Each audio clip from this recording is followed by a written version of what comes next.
Hi friends, Nishad പടിഞ്ഞാറ്റുമുറയാണ്. ദേശീയപാത 66 വികസന പ്രവർത്തനങ്ങളുടെ പുതിയ വീഡിയോയിലേക്ക് നിങ്ങൾക്ക് ഏവർക്കും സ്വാഗതം.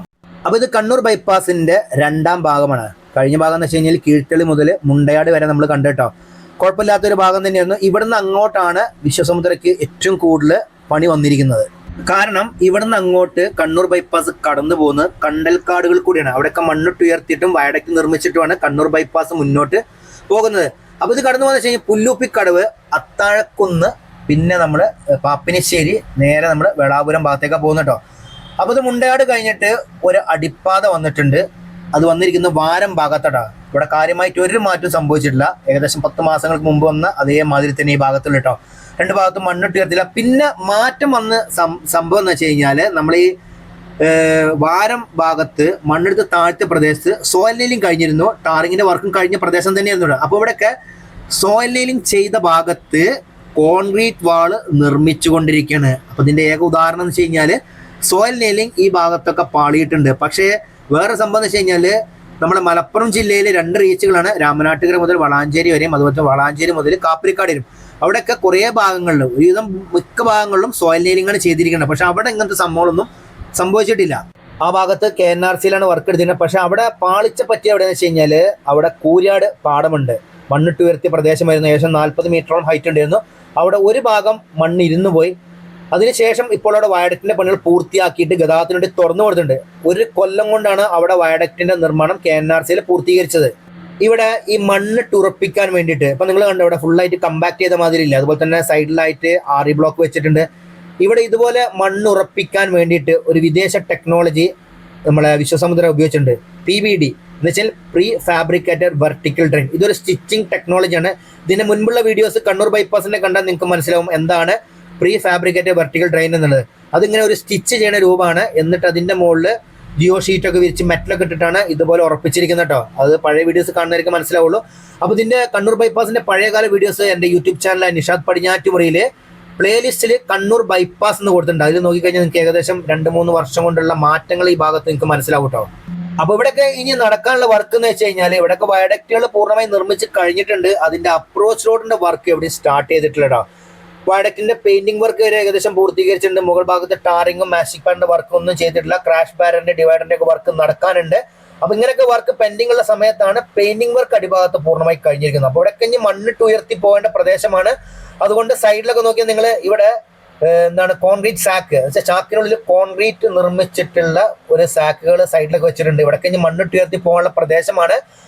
അപ്പൊ ഇവിടെ ഒരു അടിപ്പാതയുടെ നിർമ്മാണം കഴിഞ്ഞിരിക്കുന്നു. എന്തായാലും ഇതാണ് പുല്ലൂപ്പിക്കടവ് എന്ന് പറഞ്ഞ സംഭവം. ഇവിടെയൊക്കെ ഫുള്ളായിട്ട് കണ്ടൽക്കാടുകളാണ്. ഇവിടെയൊക്കെ നിർമ്മാണം നിങ്ങൾ കണ്ട അന്തം വിട്ടുപോയി. കാരണം ഇവിടെയൊക്കെ കോൺക്രീറ്റ് പൈലിംഗ് എന്ന് പറഞ്ഞ സംവിധാനം ഉപയോഗിച്ചിട്ടാണ് ഇവിടെ മണ്ണൊക്കെ ഇട്ട് വന്നിരിക്കുന്നത് കേട്ടോ. അതിന്റെയൊക്കെ പഴയ വീഡിയോസ് നിങ്ങൾ എന്തായാലും കണ്ടിരിക്കണം. എന്നാലും നിങ്ങൾക്ക് ഇത് എങ്ങനെയാണ് ഇവിടെയൊക്കെ നിർമ്മാണം നടത്തിയിരിക്കുന്നത് മനസ്സിലാവുള്ളൂ. പിന്നീട് ഇതാണ് അത്താഴക്കുന്ന് എന്ന സ്ഥലം. ഇവിടെ വലിയ ഉയരമുള്ള സ്ഥലമായിരുന്നു. ഇതിന്റെ മുകൾ ഭാഗത്തു നിന്നൊക്കെ ഞാൻ വീഡിയോസ് എടുത്തിട്ടുണ്ട്. കാരണം അന്ന് ഡ്രോണൊന്നും ഉണ്ടായിരുന്നില്ല, സാധാരണ ലാൻഡ് ഷോട്ട് ആയിരുന്നു എടുത്തിരുന്നത്. അപ്പോൾ അന്നൊക്കെ ഇവിടെ ഉയർന്ന പ്രദേശമായിരുന്നു. ഇവിടെ മണ്ണെടുത്ത് താഴ്ത്തിയിട്ട് ഇവിടെ ഒരു ഓവർപാസ് നിർമ്മിച്ചിട്ടുണ്ട്. നിർമ്മാണം പൂർത്തീകരിച്ചിട്ടുമുണ്ട്. ദേശീയപാത 66 നിർമ്മാണത്തിൽ ഏറ്റവും കൂടുതൽ വയഡക്റ്റ് നിർമ്മിച്ചിരിക്കുന്നത് ഈ കണ്ണൂർ ബൈപ്പാസിലാണ്. അതെന്തുകൊണ്ടെന്ന് വെച്ച് കഴിഞ്ഞാൽ ഞാൻ നേരത്തെ പറഞ്ഞിട്ട് ഇവിടെ കണ്ടൽക്കാടുകളാണ്, ചതുപ്പ് നിലങ്ങളാണ്. അപ്പോൾ ഈ ചതുപ്പ് നിലങ്ങളിലാണ് വയഡക്റ്റ് വരിക. വയഡക്റ്റ് നിർമ്മാണം ചതുപ്പ് നിലങ്ങൾ അതുപോലെ തന്നെ ചെരിഞ്ഞ പ്രദേശങ്ങളിലൊക്കെയാണ് വയഡക്റ്റ് നിർമ്മിക്കുക കേട്ടോ. അപ്പോൾ അടുത്ത വയഡക്റ്റ് നിർമ്മിച്ചിട്ടുണ്ട് ഇവിടെ. അതും ചെറിയൊരു വയഡക്റ്റ് ആണ്. ഇവിടെയൊക്കെ ഇനി അപ്രോച്ച് റോഡിന്റെ നിർമ്മാണം നടക്കാണ്ട്. അതിനോടനുബന്ധിച്ചുള്ള ബാക്കി പ്രവർത്തനങ്ങളൊക്കെ പൂർത്തീകരിച്ചിട്ടുമുണ്ട്. ഈ പ്രദേശത്തും PVD pre fabricated vertical drain എന്ന സംവിധാനം ഉപയോഗിച്ചിട്ടാണ് ഇവിടെ മണ്ണ് ഇതേപോലെ നിർത്തിയിരിക്കുന്നുണ്ട്, കമ്പാക്ട് ചെയ്ത് നിർത്തിയിരിക്കുന്നത്. അപ്പോൾ സൈഡിലൊക്കെ ഇതേമാതിരി RE ബ്ലോക്കുകൾ വെച്ചിട്ടുണ്ട്. ഇവിടെയൊക്കെ കണ്ടോ, ഈ സൈഡൊക്കെ നിർമ്മിച്ച് വെള്ളം തടഞ്ഞു നിർത്താൻ വേണ്ടിയിട്ട് ഇവിടെ കോൺക്രീറ്റ് പൈലിംഗ് ചെയ്തിട്ടുണ്ട്. ഇവിടെയൊക്കെ നിങ്ങൾക്ക് ശ്രദ്ധിച്ചാൽ തന്നെ മനസ്സിലാവും എത്രത്തോളം ചതുപ്പ് നിലങ്ങളായിരിക്കും ഈ ഭാഗത്ത് നിന്നുള്ള. 2 ഭാഗത്തും വെള്ളക്കെട്ടാണ്. അതിൻ്റെ ഉള്ളിൽ കൂടിയാണ് നമ്മൾ ഈ കണ്ണൂർ ബൈപ്പാസ് കടന്നു പോകുന്നത്. ഇപ്പൊ ഇവിടെയൊക്കെ നല്ല രീതിയിൽ തന്നെ സോയിൽ കമ്പാക്ട് ചെയ്ത് പോയിട്ടുണ്ട്. പക്ഷെ മഴക്കാലം വരുന്ന സമയത്താണ് ഈ ഭാഗത്ത് പ്രശ്നമാണ്. കാരണം ഇവരുടെ വാഹനം മണ്ണ് കൊണ്ട് തട്ടുന്ന സമയത്ത് പല ബുദ്ധിമുട്ടുകൾ ഉണ്ടാകുന്നുണ്ട്. അതുകൊണ്ട് ഇനി ഏകദേശം 2 മാസം കൂടെ ഉള്ളൂ മഴക്കാലം തുടങ്ങാൻ വേണ്ടിയിട്ട്. അതിന്റെ മുൻപ് എന്തെങ്കിലും ഒന്നായി തീർന്നാൽ നമ്മളെ കണ്ണൂർ ബൈപ്പാസ് നമുക്ക് ഈ വർഷം തന്നെ കിട്ടുമെന്ന് പ്രതീക്ഷിക്കാം. ഇല്ലാന്നുണ്ടെങ്കിൽ 2027 മാത്രം പ്രതീക്ഷിച്ചാൽ മതി. അപ്പൊ കണ്ണൂർ നിവാസികളുടെയും അതുപോലെ തന്നെ ഈ ഭാഗത്തുകൂടെ യാത്ര ചെയ്യുന്ന ആളുകളുടെയൊക്കെ സ്വപ്നം സാക്ഷാത്കരിക്കാൻ പോകുന്നില്ല 2026. നമ്മളൊക്കെ വലിയൊരു ആവശ്യമായിരുന്നു. കാരണം വെച്ച് കഴിഞ്ഞാൽ കണ്ണൂർ ബൈപ്പാസ് ഒരു നിർബന്ധമായ ഒരു കാര്യം തന്നെ. കാരണം കണ്ണൂർ ടൗണിൽ അത്രയും വലിയ ഗതാഗത കുരുക്കാണ്. അതിൽ നിന്നും ഒഴിഞ്ഞ് നമുക്ക് യാത്ര ചെയ്യാൻ വേണ്ടിയിട്ട് ഒരു കണ്ണൂർ ബൈപ്പാസ് യാഥാർത്ഥ്യമാകുക എന്നുള്ള വലിയൊരു കാര്യം തന്നെ. പക്ഷേ ഇപ്പോൾ നിലവിൽ ഇതാണ് നമ്മളെ കണ്ണൂർ ബൈപ്പാസിന്റെ അവസ്ഥ. പല സ്ഥലത്തും വയഡക്റ്റിന്റെ നിർമ്മാണങ്ങൾ പൂർത്തീകരിച്ചിട്ടുണ്ടെങ്കിലും അതിനോടനുബന്ധിച്ചുള്ള അപ്രോച്ച് റോഡിന്റെ പണികളൊന്നും എവിടെ എത്തിയിട്ടില്ല. ഇനി പല സ്ഥലത്തും മണ്ണിട്ട് ഉയർത്താനുണ്ട്. മണ്ണിട്ട് ഉയർത്തിയാൽ മാത്രം പോരല്ലോ, അതിന്റെ മുകൾ ഭാഗത്ത് CTSB, DBM അങ്ങനെ കുറെ വർക്കുകൾ ചെയ്യാനുണ്ട്. അത് കഴിഞ്ഞാൽ മാത്രമേ ഒരു റോഡ് എന്നുള്ളൊരു കാര്യം യാഥാർത്ഥ്യമാവുകയുള്ളൂ. അതുപോലെ തന്നെ ഒരു വയഡക്റ്റ് നിർമ്മിച്ചാൽ പോലും വയഡക്റ്റ് മാത്രം നിർമ്മിച്ചാൽ പോരാ, അതിന്റെ അപ്രോച്ച് റോഡിന്റെ പണികൾ നടക്കാനുണ്ട്. അതിന്റെ മുകൾ ഭാഗത്ത് മാജിക് പാഡ്, പിന്നെ അതുപോലെ തന്നെ ടാറിങ്ങിന്റെ വർക്കുകൾ, പിന്നെ ക്രാഷ് ബാരിന്റെ വർക്കുകൾ, പെയിന്റിംഗ് വർക്കുകൾ, മാർക്കിംഗ് വെച്ചാൽ റോഡ് മാർക്ക് ചെയ്യണം, സ്ട്രീറ്റ് ലൈറ്റിന്റെ പണികൾ, ഇങ്ങനെ കുറേ വർക്കുകൾ നടക്കുന്നുണ്ട്. പിന്നീട് അടുത്തത് ഈ വയഡക്റ്റ് കഴിഞ്ഞ് പിന്നീട് വരുന്നതാണ് നമ്മുടെ കോട്ടക്കുന്ന് എന്ന പ്രദേശം. ഈ കോട്ടക്കുന്ന് ഇതേമാതിരി ഉയർന്ന പ്രദേശം തന്നെ അവിടെ മണ്ണെടുത്ത് താഴ്ത്തിയിരിക്കുകയാണ്. രണ്ട് ഭാഗത്തും കോൺക്രീറ്റ് വാളാണ് നിർമ്മിച്ചിരിക്കുന്നത്. കഴിഞ്ഞ മഴക്കാലത്ത് ഇവിടെ വലിയ വിഷയം ഉണ്ടായിരുന്നു, മണ്ണിടിച്ചിലൊക്കെ ഉണ്ടായിരുന്നു. അതിനുശേഷം ഇപ്പോൾ കോൺക്രീറ്റ് വാളൊക്കെ നിർമ്മിച്ചിട്ട് പണികൾ ശേഷം പൂർത്തീകരിച്ചിട്ടുണ്ട്. ഓവർപാസിന്റെ നിർമ്മാണം പൂർത്തീകരിച്ചിട്ട് വാഹനങ്ങൾ അതിന്റെ മുകൾ ഭാഗത്ത് കൂടെ കടന്നു പോകുന്നുണ്ട്. രണ്ട് ഭാഗത്തും സർവീസ് റോഡ് ഉണ്ട് കേട്ടോ. സർവീസ് റോഡിന്റെ പണികൾ എവിടെ എത്തിയിട്ടൊന്നുമില്ല. അപ്പോൾ കോട്ടക്കുന്ന് ഓവർപാസ് കഴിഞ്ഞിട്ടാണ് വളപട്ടണം പാലം വരുന്നുണ്ട്. ഈ വളപട്ടണം പാലം എത്തുന്നതിന് മുൻപായിട്ട് ഒരു ചെറിയ അടിപ്പാത ഉണ്ട് കേട്ടോ. അപ്പോൾ ഇവിടെയൊക്കെ അപ്രോച്ച് റോഡിന്റെ പണികൾ നടന്നുകൊണ്ടിരിക്കുകയാണ്, മണ്ണിട്ട് ഉയർത്തി വന്നിട്ടുള്ളൂ. അപ്പോൾ ഇതാണ് കോട്ടക്കുന്ന് ഓവർപാസ്. ഓക്കെ, നിങ്ങൾ രണ്ട് ഭാഗത്തും കോൺക്രീറ്റ് വാളാണ് നിർമ്മിച്ചിരിക്കുന്നത്. ഇനിയും കുറെ പണികൾ ഈ ഭാഗത്ത് നടക്കാനുണ്ട്. സർവീസ് റോഡിന്റെ പണികൾ നടക്കാനുണ്ട്. ഇവിടൊക്കെ ഇനി മണ്ണിട്ട് ലെവലാക്കി വരേണ്ട പ്രദേശങ്ങളുണ്ട്. ഇത് കഴിഞ്ഞിട്ടാണ് വളപട്ടണം പാലത്തിന്റെ അപ്രോച്ച് റോഡ് സ്റ്റാർട്ട് ചെയ്യുന്നത്. അപ്പോൾ വളപട്ടണം പാലം തുടങ്ങുന്നതിന് തൊട്ട് മുൻപായിട്ടാണ് അടിപ്പാതയുണ്ട്, അതിന്റെ നിർമ്മാണം പൂർത്തീകരിച്ചിട്ടുണ്ട്. നല്ല മാറ്റമുണ്ട്. ഏകദേശം ഞാൻ പറഞ്ഞില്ല, 10 മാസങ്ങൾക്ക് മുൻപാണ് നമ്മൾ ഈ ഭാഗത്ത് വന്നത്. അതിനുശേഷം ഈ ഭാഗത്ത് നല്ല രീതിയിൽ തന്നെ പാലത്തിന്റെ വർക്ക് നടന്നിട്ടുണ്ട്. ഇനി ഏകദേശം ഒരു സ്പാനിന്റെ വർക്ക് മാത്രമേ നടക്കാനുള്ളൂ. ഒരു സ്പാൻ വെച്ച് കഴിഞ്ഞാൽ രണ്ട് ഭാഗത്തുള്ള ഓരോ ഭാഗത്തുള്ള സ്പാനുകളുടെ വർക്ക് നടക്കാനുണ്ട്. ഗേർഡർ ലോഞ്ചിങ് കഴിഞ്ഞിരിക്കുന്നു. മുകൾ ഭാഗത്ത് ഗേർഡർ ലോഞ്ചിങ് കഴിഞ്ഞതിന്റെ മുകൾ ഭാഗത്ത് പൂർണ്ണമായിട്ട് കാസ്റ്റിംഗ് കഴിഞ്ഞിട്ടുണ്ട്. ഗാൻഡ്രി ക്രെയിൻ ഉപയോഗിച്ചിട്ടാണ് ഇവിടെ ഗേർഡർ ലോഞ്ചിങ് നടത്തിയിരിക്കുന്നുണ്ട്. അപ്പോൾ ഈ ഭാഗത്ത് മാത്രമേ ഇനി പണി നടക്കാനുള്ളൂ. ബാക്കി എല്ലാ സ്ഥലത്തും പണികൾ പൂർത്തീകരിച്ചിട്ടുണ്ട്. ഒരു ഭാഗത്ത് അപ്രോച്ചിന്റെ പണികൾ തൊട്ട് വെച്ചിട്ടുണ്ട്, മറുഭാഗത്ത് നടന്നിട്ടില്ല. അതിനോടനുബന്ധിച്ചുള്ള കോൺക്രീറ്റ് വാൾ നിർമ്മാണം നടന്നിട്ടുണ്ട്, കാരണം മണ്ണിട്ട് ഉയർത്താനുള്ള പ്രദേശമാണ്. അപ്പോൾ ഈ ഭാഗത്താണ് ഇനി സ്പാനിന്റെ വർക്ക് നടക്കാൻ കേട്ടോ. സ്പാനിന്റെ വർക്ക് കഴിഞ്ഞ ഉടനെ തന്നെ ഗാൻഡ്രി ക്രെയിൻ ഉപയോഗിച്ചിട്ട് അതിന്റെ മുകൾ ഭാഗത്ത് ഗേർഡർ ലോഞ്ചിങ് ഉണ്ടായിരിക്കും.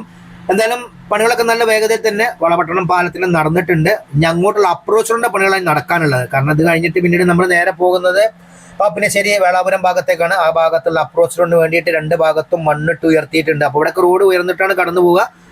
അതുപോലെ തന്നെ ഇവിടെയൊക്കെ നല്ല രീതിയിൽ തന്നെ കോൺക്രീറ്റ് വാളിന്റെ നിർമ്മാണം പൂർത്തീകരിച്ചിട്ടുമുണ്ട്. പണ്ട് ദേശീയപാത 66 നിർമ്മാണം നടക്കുന്ന സമയത്ത് പറഞ്ഞാൽ തരാം, വളവുകളില്ലാത്ത റോഡാണ്, അതുപോലെ തന്നെ കയറ്റും ഇറക്കും ഇല്ല എന്നാണ്. പക്ഷേ പല സ്ഥലത്തും കയറ്റും ഇറക്കുമുണ്ട്. അതുപോലെ തന്നെ വളവുകളുണ്ട്. ഈ വളവുള്ള സ്ഥലത്തൊക്കെ സൂപ്പർ എലിവേഷൻ റോഡ് അല്ലെങ്കിൽ ബാങ്കിങ് ഓഫ് കർവ് എന്ന രീതിയിലാണ് റോഡ് നിർമ്മിച്ചിരിക്കുന്നത്. അതെന്താണെന്നുള്ളതൊക്കെ നമ്മളെ പഴയ വീഡിയോസ് കാണുന്നവർക്ക് മനസ്സിലായിട്ടുണ്ടാവും. ഇല്ലാന്നുണ്ടെങ്കിൽ നേരെ ഇർഷാദ് പടിഞ്ഞാറ്റൂർ എന്ന യൂട്യൂബ് ചാനൽ അല്ലെങ്കിൽ ഫേസ്ബുക്കിൽ പോയി കഴിഞ്ഞാൽ നിങ്ങൾക്ക് വ്യക്തമായിട്ട് മനസ്സിലാവുന്നതാണ്. അപ്പോൾ ഈ ഭാഗത്തൊക്കെ നല്ല രീതിയിൽ തന്നെ മണ്ണിട്ട് ഉയർത്തി വന്നിട്ടുണ്ട്. ഇവിടെയൊക്കെ രണ്ട് അടിപ്പാതയുടെ നിർമ്മാണം കഴിഞ്ഞിരിക്കുന്നത്. ഇവിടെയൊക്കെ ഉപയോഗിച്ചിട്ടുണ്ട് PVD, pre fabricate vertical drain എന്ന സംവിധാനം. ഈ PVD ഉപയോഗിച്ച വേറെ സ്ഥലം നമ്മുടെ മലപ്പുറം ജില്ലയിലുണ്ട്. അതോടെ നിങ്ങൾക്കറിയോ, നമ്മുടെ മലപ്പുറം ജില്ലയിൽ കുറ്റിപ്പുറം കഴിഞ്ഞിട്ട് നമ്മളവിടെ പോകുമ്പോൾ പന്തേപാലം എന്ന സ്ഥലമുണ്ട്. ഈ പന്തേപാലം എന്ന സ്ഥലത്ത് മഴക്കാലത്ത് മണ്ണിടിച്ചിലുണ്ടായി. ആ ഭാഗത്താണ് പിന്നീട് പ്രീ ഫാബ്രിക്കേറ്റ് വെർട്ടിക്കൽ ഡ്രെയിൻ എന്ന സംവിധാനം ഉപയോഗിച്ചിട്ടാണ് അവിടെ മണ്ണിട്ട് ഉയർത്തിയിരിക്കുന്നത് കേട്ടോ.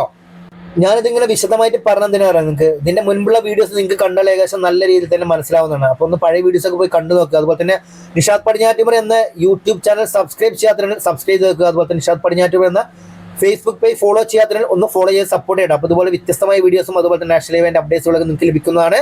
അപ്പോൾ ഇവിടെ വന്നിട്ടാണ് കീഴ്ത്തളിയിൽ നിന്ന് തുടങ്ങിയിട്ട് കണ്ണൂർ ബൈപ്പാസ് വന്ന് അവസാനിക്കുന്ന സ്ഥലം പാപ്പിനിശ്ശേരി ഭാഗത്താണ്. ഇത് കഴിഞ്ഞിട്ടാണ് പിന്നീട് വേളാപുരം വരുന്നത്. വേളാപുരം അടിപ്പാത വരുന്നുണ്ടെന്നൊക്കെ പറയുന്നത്, പക്ഷേ അടിപ്പാതയുടെ നിർമ്മാണമൊന്നും ഇപ്പോൾ ഇവിടെ ആരംഭിച്ചിട്ടില്ല. അപ്പം ഇവിടെ വരെയാണ് നമ്മൾ ഇന്നത്തെ വീഡിയോ കണ്ണൂർ ബൈപ്പാസിന്റെ. ഇത് കഴിഞ്ഞിട്ടാണ് എല്ലാവരും കാത്തിരിക്കുന്ന തളിപ്പറമ്പ് ബൈപ്പാസിന്റെ വീഡിയോ വരാനുള്ള കേട്ടോ. വീഡിയോ ഇഷ്ടപ്പെടുന്ന ലൈക്ക് ചെയ്യുക, ഷെയർ ചെയ്യുക, കമന്റ് എഴുതാൻ മറക്കരുത്. അപ്പോൾ പുതിയൊരു പുത്തൻ വീഡിയോ ആയിട്ട് വരുന്നവരെ നിങ്ങളുടെ എല്ലാവരോടും ബൈ.